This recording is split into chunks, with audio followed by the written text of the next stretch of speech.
This morning, I would like to welcome Father Gregory Boyle, a Jesuit priest. He is the founder of Homeboy Industries in Los Angeles, the largest gang intervention, rehabilitation, and reentry program in the world. Born and raised in Los Angeles and a Jesuit priest from 1986 to 1992, Father Boyle served as pastor of Dolores Mission Church in Boyle Heights. Dolores Mission was the poorest Catholic parish in Los Angeles that also had the highest concentration of gang activity in the city. Father Boyle witnessed the devastating impact of gang violence on his community during the so-called Decade of Death that began in the late 1980s and peaked at 1,000 gang-related killings in 1992. In the face of law enforcement tactics and criminal justice policies of suppression and mass incarceration as the means to end gang violence, he and parish community members adopted what was a radical approach at the time: treat gang members as human beings. In 1988, they started what would eventually become Homeboy Industries, which employs and trains former gang members in a range of social enterprises, as well as provides critical services to thousands of individuals who walk through its doors every year seeking a better life. Father Boyle is the author of the 2010 New York Times bestseller, Tattoos on the Heart, The Power of Boundless Compassion, followed by Barking to the Choir, The Power of Radical Kinship in 2017, and The Whole Language, The Power of Extravagant Tenderness in 2021. His most recent work is Cherished Belonging, The Healing Power of Love in Divided Times, released in 2024. He has received the California Peace Prize and has been inducted into the California Hall of Fame. In 2014, President Obama named Father Boyle a champion of change. He received the University of Notre Dame's 2017 Laeter Medal, the oldest honor given to American Catholics. Homeboy Industries was the recipient of the 2020 Hilton Humanitarian Prize, validating 32 years of Father Greg Boyle's vision and work by the organization for over 3 decades. Most recently, he was one of the recipients of the 2024 Presidential Medal of Freedom, the United States' highest civilian honor. Welcome to Fairfield Prep, Father Boyle.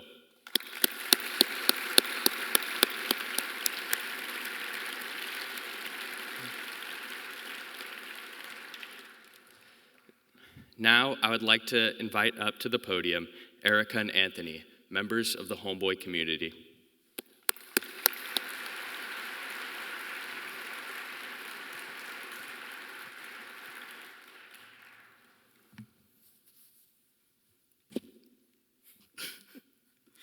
Good morning, my name is Erica Chavez. I'm here to tell you guys a little bit about my story. I was born in Los Angeles, California, raised in West LA and Boyle Heights.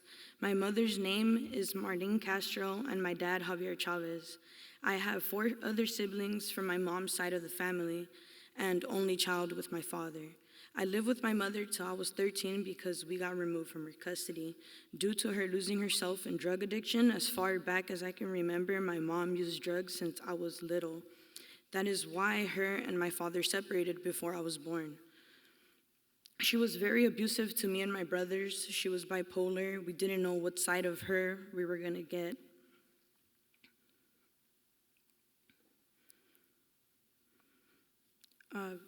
I believe she was like this because of drugs. I remember as a child grabbing a pillow and screaming as loud as I can in it because of frustration I had with the lifestyle I lived as a little girl. I would go with my father to Boyle Heights Wednesdays and every other weekend, which I loved because it was an escape from my reality I had to come back to once my visits were over. I would tell my father the things my mother would do, and he would call DCFS on my mom to try and get custody of me. But I was too scared to say the truth. Once they came to the house, because my mother would threaten to punish me and my brothers, I was scared because my mom would hit us often with TV cords and anything she could get her hands on. I often would try to avoid this, but it seemed inevitable. So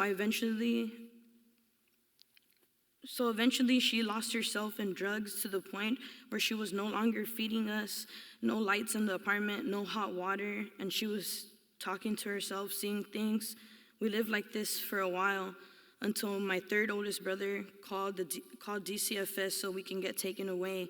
He called because he would get abused the most and was tired of it. My mom treated him the worst because she knew he was homosexual, and she knew it, and she thought she could change him.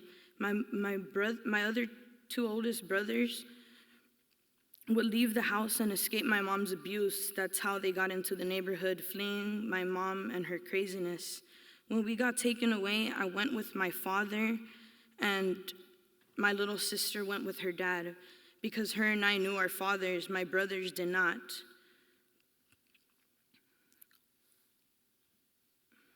My two oldest brothers went to the system, and the eldest was 18 when we got taken away, so he had to live in the streets. When I was placed with my father, I wanted to be happy, but I missed my siblings. I never knew how to talk about how I felt or what I went through. I always suppressed my emotions, but my dad did his best for me to have a better life. I would play basketball because that was kind of like my escape. I could take everything out on the court, but I never could focus in school. It was hard for me, so I could not play basketball for school. I started hanging out with the wrong crowd, and that's how I ended up getting into my neighborhood. My dad started to notice, and it would always keep me inside the house. I couldn't go anywhere, so I would run away from home. I joined my neighborhood, and he sent me to placement/rehab. It was called Phoenix House, where I met my first child's dad. And we ran away from the placement. I was 16. I lived with him for some months and didn't speak to my dad. He knew nothing of me. I was 6 months pregnant when I decided to go back to him, and my dad told me he was sick and he had kidney failure. So I moved back to help him and my grandmother out at the house. I was going through an abusive relationship with my baby's dad at the time and got my daughter taken away for domestic violence. Then I got her back in my custody, but still didn't leave my baby's father alone. I didn't know what love was or how to be treated, so I still stuck around with him. My dad's sister knew that me and him were still together and called DCFS, so I got my daughter removed from me, and I got her back once I did classes after some time. My dad's side of the family never really cared for me or liked me. So my aunt tried to get me moved out my grandmother's house without my dad knowing. I ended up telling my dad, and it started a fight between them two, and eventually getting my dad removed from my grandmother's house and placed in the back property. I couldn't leave my baby's dad alone, so I would leave from time to time, and I left for 2 weeks. When I came back, I had to do a welfare check on my father, and I found him deceased. Then I just fell deeper into drugs. I didn't know what to do with myself.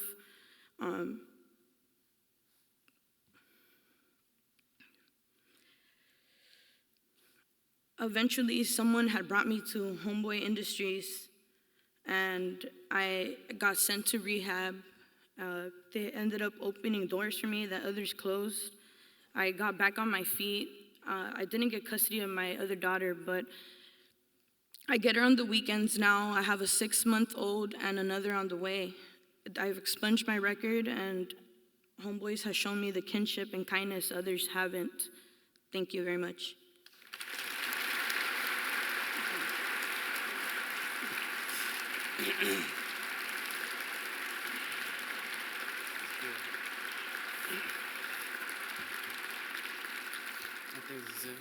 Good morning. I go by the name Anthony Salazar Bolanos. I was born October 16th, 1997. I grew up with my younger brother and single mother on the west side of Los Angeles. As far as I can remember, my brother and I would look after one another. My mother would be at work most of the time trying to make ends meet. We didn't have much, but we never went hungry either. My mother did what she could to keep us off the street. Usually my mother's brother would be in charge of looking after my brother and I. But he would self-medicate a lot with alcohol and other substances, making it easier for me to start hanging out in the streets. I remember getting kicked out of the 10th grade due to fighting and not having the grades to graduate on time. So around this time is where I made it official and got put onto my neighborhood. I guess you can say I was having identity issues, trying to find myself and wanted to be a part of something, made me feel good. And at the time, you know, hold on. And at the time, I thought it was all fun and games until it wasn't. Knowing but not really knowing what I was getting myself into. I remember witnessing my best friend Brandon take a bullet to the head, and this was an extremely traumatic experience, and this caused me to heavily self-medicate with nitrous oxide, Xanax, cocaine, etc. I was angry, sad, and depressed. All I can think of the moment was to get revenge. I ended up catching a charge for having a firearm and taking the police on a high-speed pursuit and colliding with several other vehicles. Luckily, nobody was seriously hurt, but I had earned myself a 6-month stay at LA County Jail and 18 months in a rehab facility. This should have been a wake-up call, but unfortunately it wasn't. I ended up catching a robbery case after this, and the judge was not having it. He was mandatory sending me to prison this time and giving me my first strike. This was a scary experience and would not wish incarceration upon no one, not even my worst enemy. It was like a gladiator school, only the strong survive. You get with the program or the program gets with you, as they say.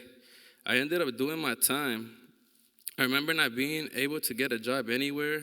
Not even McDonald's would hire me. Trying to readapt to society seemed impossible. With all the PTSD and heavy paranoia, while all the doors were being closed on me, Homeboys opened theirs. I joined their 18-month program and started working with my case manager. They helped me get my driver's license back. They also helped me get my high school diploma, but most importantly, they helped me get off parole and expunge my record. Homeboys gave me the tools to become a productive member of society. I am a full-time cook now at Whole Foods Market, and I'm able to provide for my daughter. I am forever grateful for Homeboys believing in me and never giving up on me. Without them, none of this would have been possible. Thank you.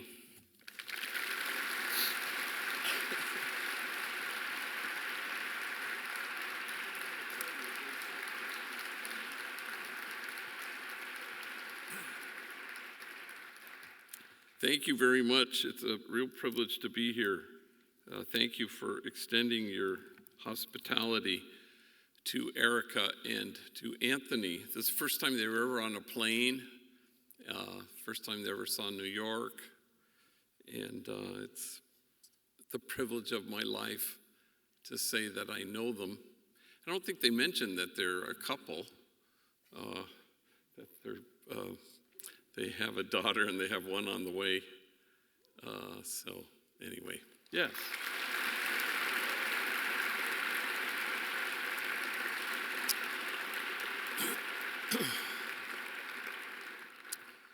And so it's the day won't ever come when I have more courage, or I am more noble, or I'm closer to God than these two human beings and all the thousands of homies and homegirls who walk through our doors at Homeboy Industries. I'm heartened that you had a group there in February as part of kind of your immersion trip in Los Angeles. So I look out at all of you, and it makes me think of Martin Luther King. What he used to say about church could well be said of your time here at Fairfield Prep. That it's not the place you've come to, it is the place you go from. And you go from here to imagine a circle of compassion, and then imagine nobody standing outside that circle. And you go from here to dismantle the barriers that exclude. And you go from here to create a community of kinship such that God, in fact, might recognize it. And you need to go from here, especially now, given the anguish that I think we experience in the country. You need to go from here to do something very specific, which is the goal of Jesuit education, which is to stand at the margins so that the margins will get erased. And you go from here to stand with the poor and the powerless and the voiceless, which is why you have immersion trips. And you go from here to stand with those whose dignity has been denied and those whose burdens are more than they can bear. Every once in a while, wow, what a privilege. You'll be able to stand with the easily despised and the readily left out. You will get to stand with the demonized so that the demonizing will stop, and with the disposable so that the day will come when we stop throwing people away. And you will have to brace yourselves as you go from here, because the world will accuse you of wasting your time at the margins. But the prophet Jeremiah writes, "For in this place of which you say it is a waste, there will be heard again the voice of mirth and the voice of gladness, the voices of those who sing. Because of you, going from here, other voices will get heard." And so you will create God's dream come true, which is a community where there is no us and them, there's just us. So for 40 years, I've been walking with gang members, and for a lot of those years, all those years, they've taught me stuff that's so valuable. But, in the last couple decades, I guess, they've taught me how to text, and I'm so grateful to them because it sure beats the heck out of actually talking to people. And I'm pretty good at it, LOL and OMG and BTW, and the homies have taught me a new one, OHN, which apparently stands for, oh, hell no. And I've been using that constantly. I know I'm not alone in being vexed by this autocorrect thing, I remember there was a homegirl named Bertha, and on Sunday she texted me, and she's a tough cookie, and she says, "Where you at?" And I texted her back, "I'm about to speak to a room full of monjas." And those of you who study Spanish know that monjas means nuns, sisters, religious women. I'm about to speak to a room full of monjas. And I pushed send, and autocorrect told her that I was about to speak to a room full of ninjas, which she thought was pretty interesting. Homies, even now, even as we were driving from New York City, even as early as that is in Los Angeles, they were still homies asking me to, help me out with my car note or my phone bill, or they're going to disconnect or whatever the heck. And this one time, this guy needed $100 to finish off his rent, and I didn't have it. And so I said simply, "Things are tight." And I pushed send, and autocorrect told him, "Thongs are tight." And he wrote back, "Sorry to hear that. What about my rent?" Well, anyway, I told you that to tell you this. We're missing this morning what we call morning meeting. And we gather. There are 800 employees at Homeboy Industries. And so we all pack into this reception area. And we do land acknowledgement and mission statement. And we sing happy birthday and, announcements. And somebody gives a thought for the day. And then we do a closing prayer. So one day I was leading this, and then I grabbed two homies, Manuel and Poncho, and I said, "Come with me. We're going to speak to a high school near Palm Springs." And so they get in the car. Manuel's in the front seat, and Poncho's in the back. And we're driving like 20 minutes, and Manuel gets an incoming text, and he chuckles. And I said, "What is it?" And he goes, "Oh, it's dumb. It's from Snoopy back at the office." Well, I just seen Snoopy. I just greeted him. Big abrazo, morning meeting. Snoopy and Manuel work together in the clock-in room where they clock in hundreds and hundreds of our workers. It's a tough job because homies can be attitudinal. So I said, well, what's he saying? He goes, oh, hang on, it's dumb. Here it is. Hey, dog, it's me, Snoops. Yeah, they got my ass locked up at county jail. They're charging me with being the ugliest vato in America. You have to come down right now, show them they got the wrong guy. Think about it. And we died laughing. I almost drove into oncoming traffic. And then I realized that Manuel and Snoopy are enemies. They are from rival gangs. They used to shoot bullets at each other. Now they shoot text messages. And there's a word for that. And the word is kinship. How do we obliterate once and for all the illusion that we are separate, that there is an us and a them? How do we bridge the distance that separates us, especially now? And for that reason, Fairfield Prep is not the place you've come to. It was always going to be the place you go from to bridge the distance and to heal the wound and to soothe the anguish that keeps us apart.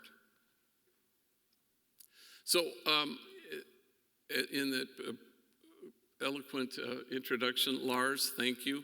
Homeboy, as you heard, was born in 1988 during the time I was pastor of the poorest parish in Los Angeles, Dolores Mission, and it was nestled in the middle of two public housing projects, the largest grouping of public housing west of the Mississippi.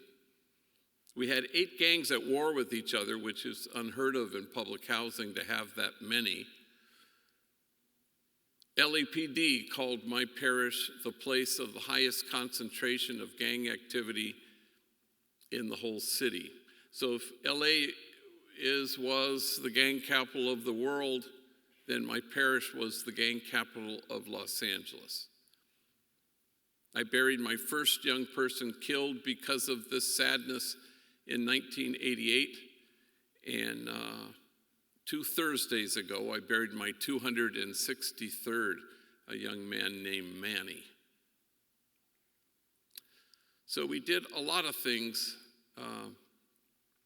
in the early days. Well, first thing we did was we started a school because there were so many junior high, middle school age gang members who had gotten the boot from their home school. Nobody wanted them. So they were wreaking havoc in the projects in the middle of the day. They were writing on walls, they were selling drugs, they were violent.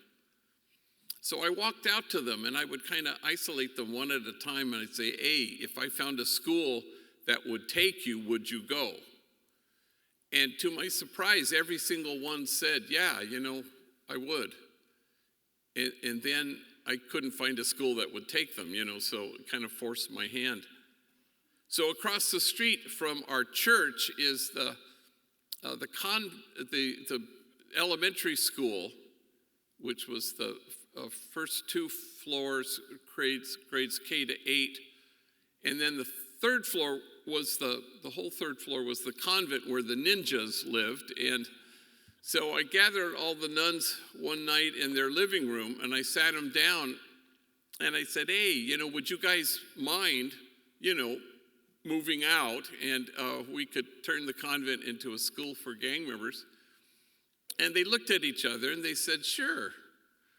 And so we were off and running, and gang members came in large numbers to the school from all 8 gangs. So we'd have 3 huge brawls a day easily, big, huge knockdown fights. But they came. The teachers didn't last long. I had a principal who lasted exactly 1 day. I called him the next day to see where the hell he was, and he had changed his number and had apparently checked into a witness protection program. But they came. They showed up.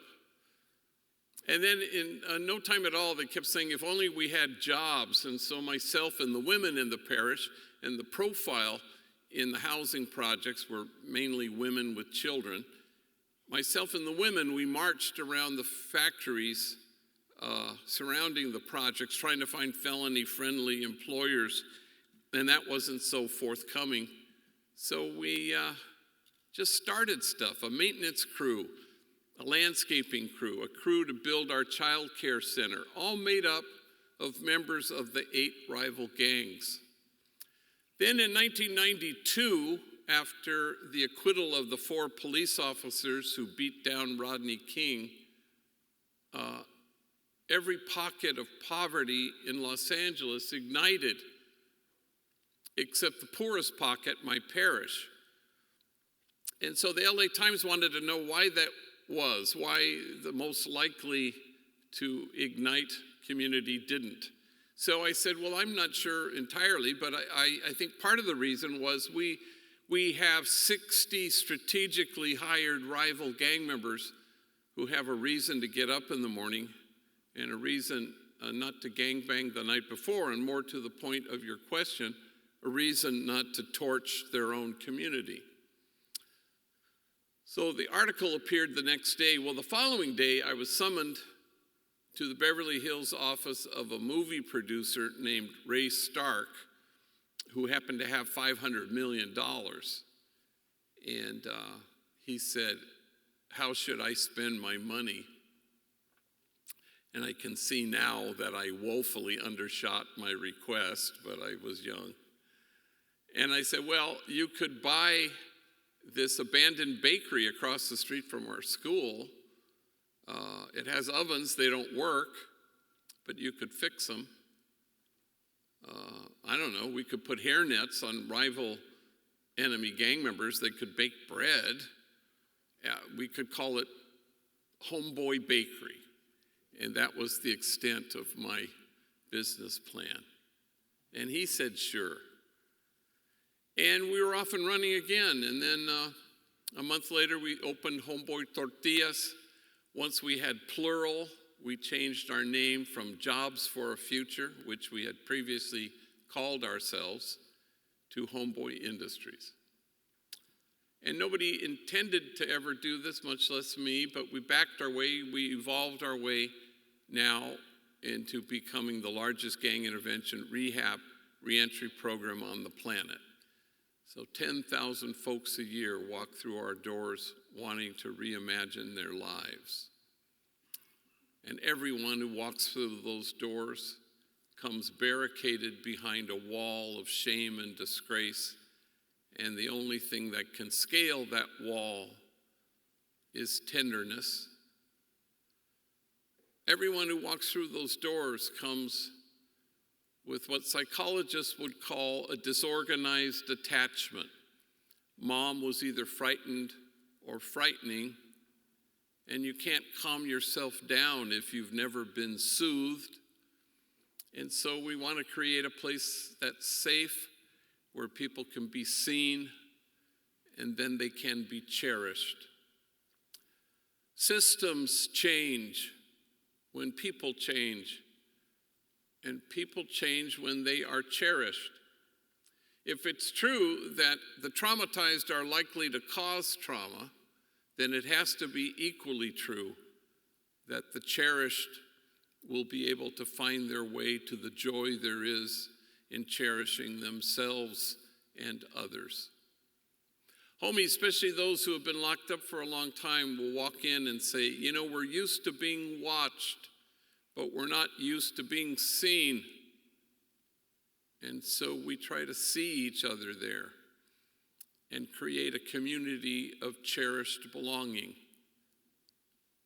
And so the centerpiece is the 18-month training program, which Anthony has completed and Erica nearly. And it's 18 months, but it's essential foundational healing, and then they can leave us and we will send them to employment from there.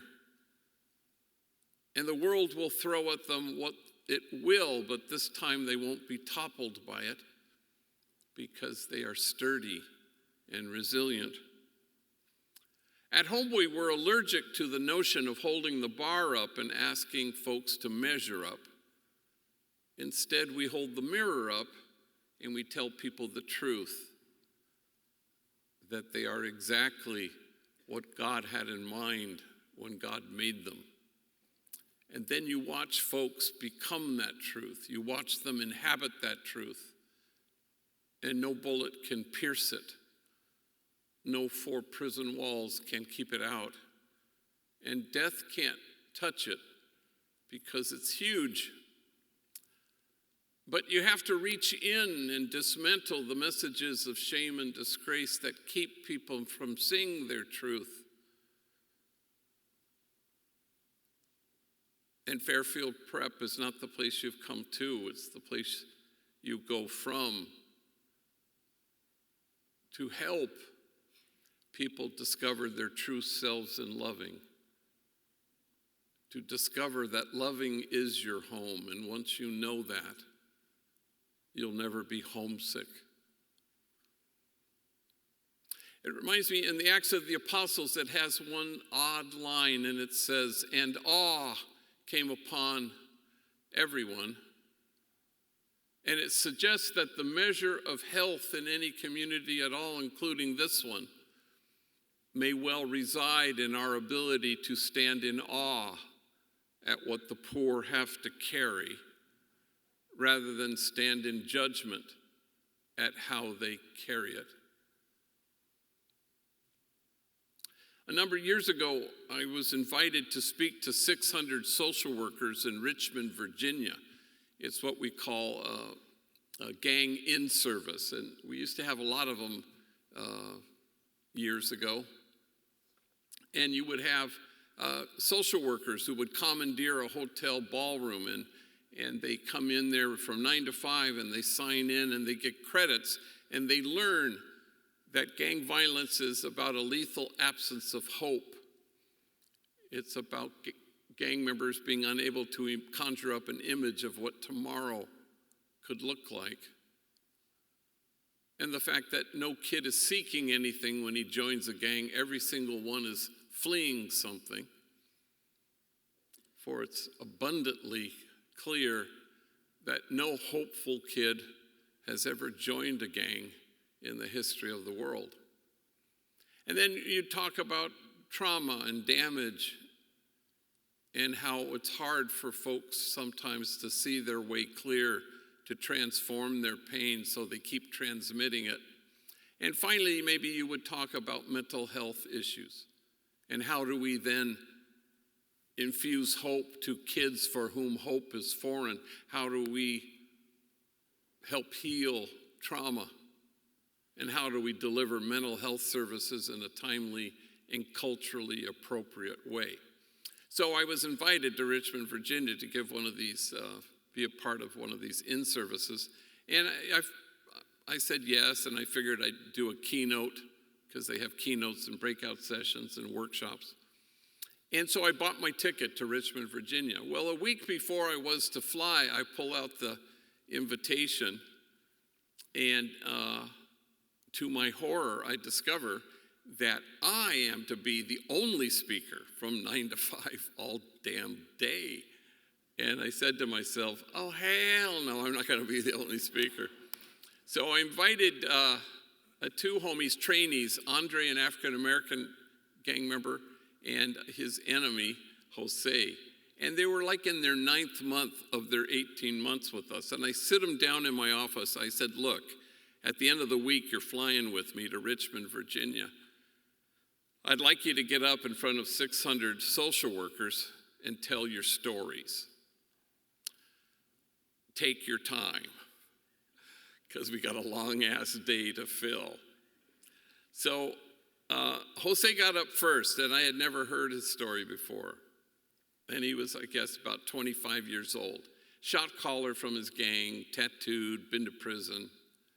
At that juncture, everybody's moving around, you know. We have 14 social enterprises, like Erica worked in the cafe.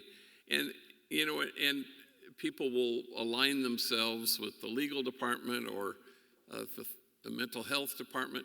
But Jose kind of glommed onto the substance use disorder team, a man solid in his own recovery, and now he was helping younger homies and homegirls with their addiction issues.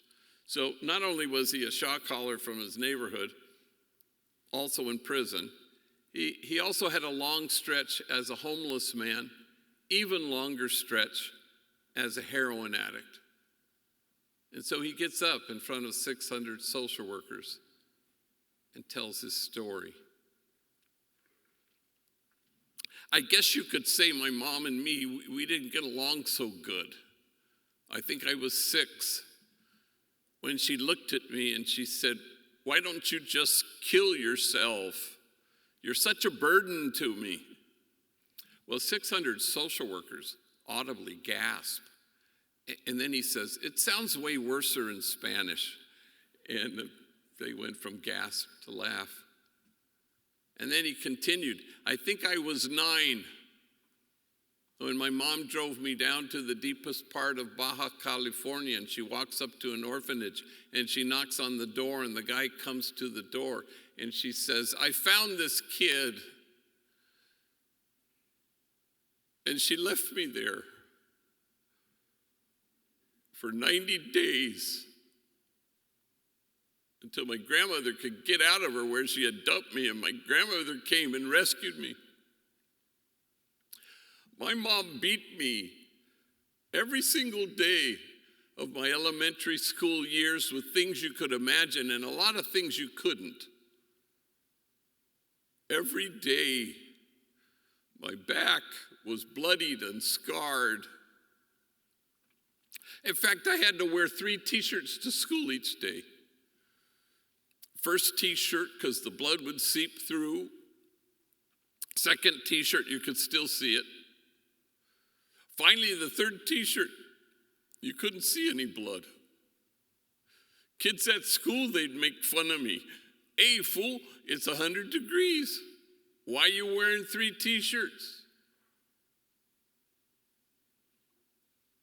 Then he stopped speaking, so overwhelmed with emotion, and he seemed to be staring at a piece of his story that only he could see. And when he could regain his speech, he said through his tears, "I wore 3 t-shirts well into my adult years because I was ashamed of my wounds. I didn't want anybody to see them. But now I welcome my wounds. I run my fingers over my scars. My wounds are my friends. After all, how can I help heal the wounded if I don't welcome my own wounds?" And awe came upon everyone. The measure of your compassion lies not in your service of those on the margins, but only in your willingness to see yourselves in kinship with them. For the truth of the matter is this: if you don't welcome your own wounds, you may well be tempted to despise the wounded.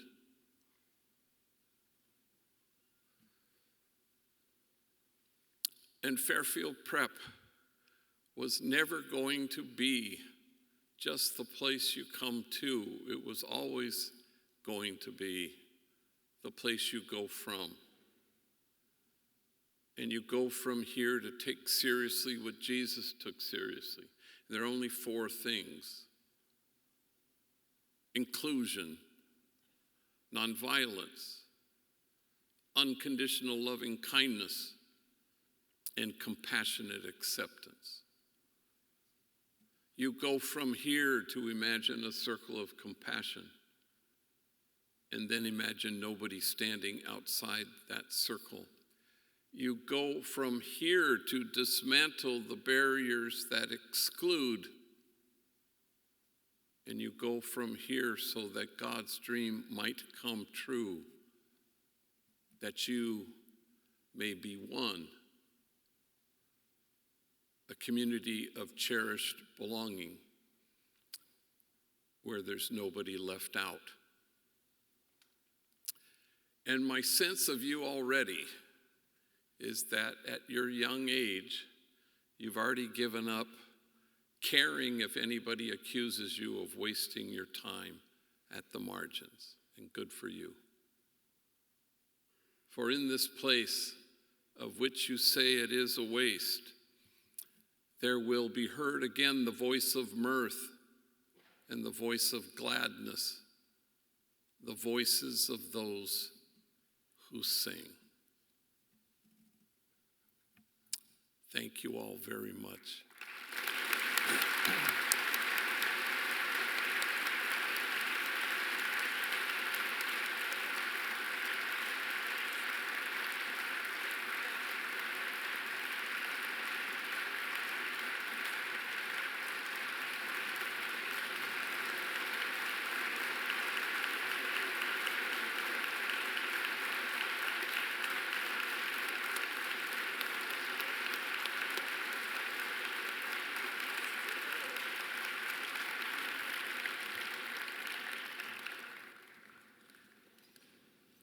On behalf of the entire Fairfield Prep community, thank you so much, Erica, Anthony, and Father Boyle.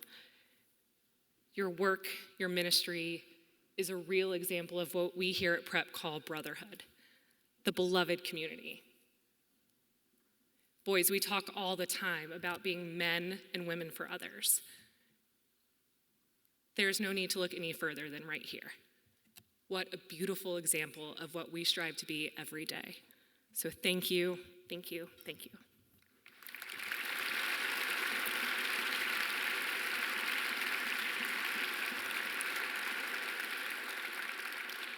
And now to offer his own words of gratitude, I welcome up our president, Mr. Christian Cashman.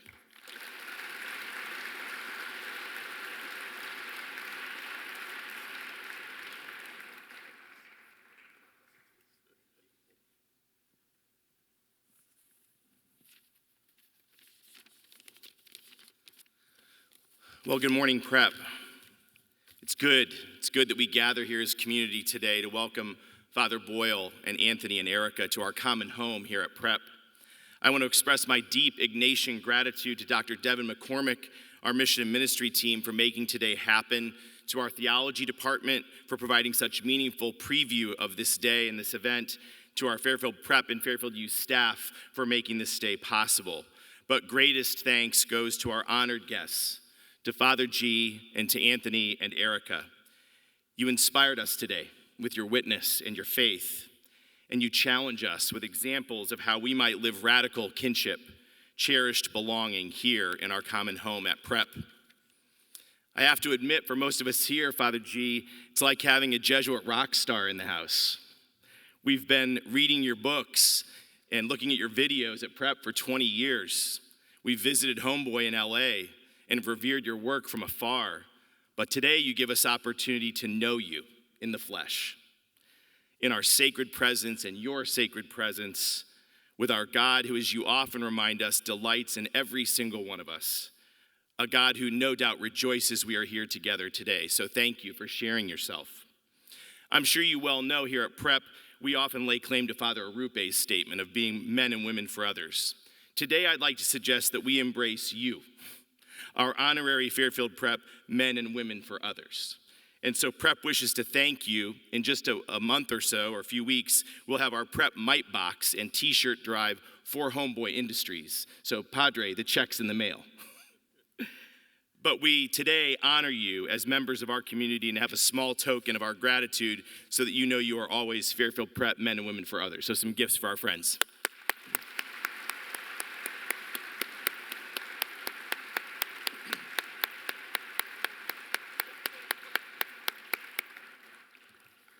So, dear Prep community, as our academic year draws near its close, may our theme, our common home, remind us to be on the lookout for the opportunities to build a community of cherished belonging, such that God's dream may indeed come true. May the witness shared with us today by Father G and Anthony and Erica give us courage to strive always to be more loving brothers and sisters in service to a needy world.